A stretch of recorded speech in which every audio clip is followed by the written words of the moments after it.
Iran యుద్ధ ప్రభావంతో greater హైదరాబాద్లో సహజ ఇంధనాల కొరత అతిపెద్ద సవాల్గా మారింది. ఓవైపు సీఎన్జీ, ఎల్పీజీ వాహనాలు పెద్ద ఎత్తున రోడ్లపైకి వస్తున్నాయి. వ్యక్తిగత కార్లలో పెట్రోల్, డీజిల్ వాహనాల తర్వాత సీఎన్జీ వాహనాలే అధికంగా ఉన్నాయి. పెట్రోల్ బంక్ల వద్ద పెద్ద ఎత్తున ఆటోలు బారులు తీరాయి. రోజుకి 3 నుంచి 4 గంటలు లైన్లోనే సరిపోతుందని వాహనదారులు వాపోతున్నారు. దీనిపై మరింత సమాచారం మా ప్రతినిధి ప్రియాంక అందిస్తారు. ఇరాన్ ఇజ్రాయెల్ యుద్ధ ప్రభావం దేశంలోని చిరు వ్యాపారులపైన తీవ్ర ప్రభావం చూపిస్తుంది. ప్రజెంట్ మనం ఇక్కడ పంజాగుట్ట దగ్గర ఉన్నాము. ఇక్కడ చూసుకున్నట్లయితే కూడా సీఎన్జీ గ్యాస్ కోసం ఆటో డ్రైవర్లంతా ఇక్కడ నుంచి దాదాపుగా 2-3 కిలోమీటర్ల వరకు కూడా క్యూ లైన్లు కట్ అయితే ఎదురు చూస్తున్నారు. ఈ గ్యాస్ కోసం కూడా అంటే దాదాపుగా 4-5 గంటల వరకు కూడా గ్యాస్ కోసం ఇక్కడ ఎదురు చూడాల్సిన సిచ్యువేషన్ అయితే మనకు కనిపిస్తుంది. అయితే సీఎన్జీ కష్టాలు అయితే ఇప్పటికీ కొనసాగుతున్నాయి. గత వారం రోజుల నుంచి ఇప్పటి వరకు కూడా గ్యాస్ స్టేషన్లో నిల్వలు త్వరగా ఖాళీ అవుతుండటంతో కూడా ఆటో క్యాబ్ డ్రైవర్లంతా కూడా తీవ్ర ఇబ్బందులు అయితే పడుతున్నారు. రోజులో దాదాపుగా 2 నుంచి 3 గంటల పాటు ఫిల్లింగ్ స్టేషన్ల వద్ద పడిగాపులు అయితే కాస్తుండడంతో రోజువారీగా ఆశించిన సవారీలు చేయలేని పరిస్థితి కనిపిస్తుంది. దీనిపైనే అంటే డ్రైవింగ్ చేస్తూ జీవనాధారం గడిపే వాళ్ళంతా కూడా సగం సమయం ఒక రోజులో హాఫ్ డే వరకు కూడా ఇక్కడే గడిచిపోతుందని, ఇక మిగతా సమయంలో పని చేసుకొని బతికేది ఎలా అని కూడా వారైతే ఆవేదన వ్యక్తం చేస్తున్నారు. అదేవిధంగా చూసుకున్నట్లయితే కూడా చాలా వరకు అయితే ఫిల్లింగ్ స్టేషన్ల వద్ద మనకైతే ఇదే సిచ్యువేషన్ అయితే కనిపిస్తుంది. సికింద్రాబాద్, బేగంపేట్, కూకట్పల్లి, చంపాపేట్, హస్తినాపురం డివిజన్లతో పలు స్టేషన్ల దగ్గర కూడా గ్యాస్ నో స్టాక్ బోర్డులు అయితే దర్శనమిచ్చాయి.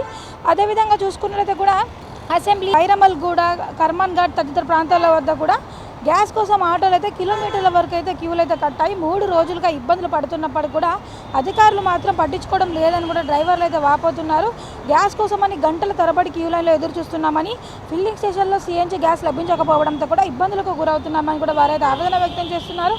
ఆటోలో 18 లీటర్ల గ్యాస్ ట్యాంకు కెపాసిటీ ఉన్నప్పటికీ కూడా కేవలం 8 లీటర్లు మాత్రమే నింపుతున్నారని, గ్యాస్ లేకపోతే ఆటోలు నడపలేకపోతున్నామని కూడా ఆటో డ్రైవర్లు అయితే ఆవేదన వ్యక్తం చేస్తున్నారు. మనం విజువల్లో చూసుకోవచ్చు, ఎండ లేదు, ఏం లేదు, తేడా లేకుండా కూడా ఉదయం నుంచి కూడా ఇక్కడ సీఎన్జీ గ్యాస్ కోసం అయితే కిలోమీటర్ల మేర వరకు అయితే బారులు అయితే తీరాలి. ఇక్కడ గ్యాస్ కోసము మనం విజువల్లో చూసుకోవచ్చు. పెట్రోల్ బంక్ దగ్గర నుంచి మొదలుకొని ఇక్కడ నుంచి 2-3 కిలోమీటర్ల వరకు కూడా దాదాపుగా పంజాగుట్ట చౌరస్తా వరకు కూడా సిగ్నల్ వరకు కూడా వీళ్ళైతే సీఎన్జీ గ్యాస్ కోసం అయితే ఆటో డ్రైవర్లు అంతా కూడా వరుస లైన్లు అయితే కట్టడం మనం విజువల్లో చూస్తున్నాము. అంటే ఒక డేలో హాఫ్ డే వరకు కూడా వీరు ఇక్కడ గ్యాస్ కోసం లైన్లు కట్టడమే సరిపోతుంది.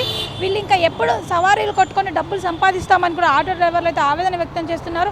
ఇంత జరుగుతున్నప్పటికీ కూడా అధికారులు కూడా చెల్లించడం లేదని చెబుతున్నారు. మరోవైపు గ్యాస్ కొరత ఉండడంతో కూడా ఇక్కడ నగరవాసులు అయితే తీవ్ర ఇబ్బందులు ఎదుర్కొంటున్నారు. మొన్నటి వరకు చూసుకున్నట్లయితే కూడా అంటే పెట్రోల్ బంకులో నిల్వలు లేవు అనే పుకారు కూడా సోషల్ మీడియాలో వైరల్ అవ్వడంతో చాలామంది పెట్రోల్ కోసం కూడా క్యూ లైన్లు అయితే కట్టిన దృశ్యాలు కూడా మనం ఎన్నో చూసాము. ఇప్పుడు అదేవిధంగా సీఎన్జీ గ్యాస్ కొరత అయితే తీవ్రంగా కొనసాగుతుంది నగరంలో. మొత్తానికి చూసుకున్నట్లయితే కూడా ఇరాన్ ఇజ్రాయెల్ యుద్ధ ప్రభావం అయితే ఆటో డ్రైవర్లు, చిరు వ్యాపారులపైన అయితే తీవ్రంగా చూపిస్తుంది.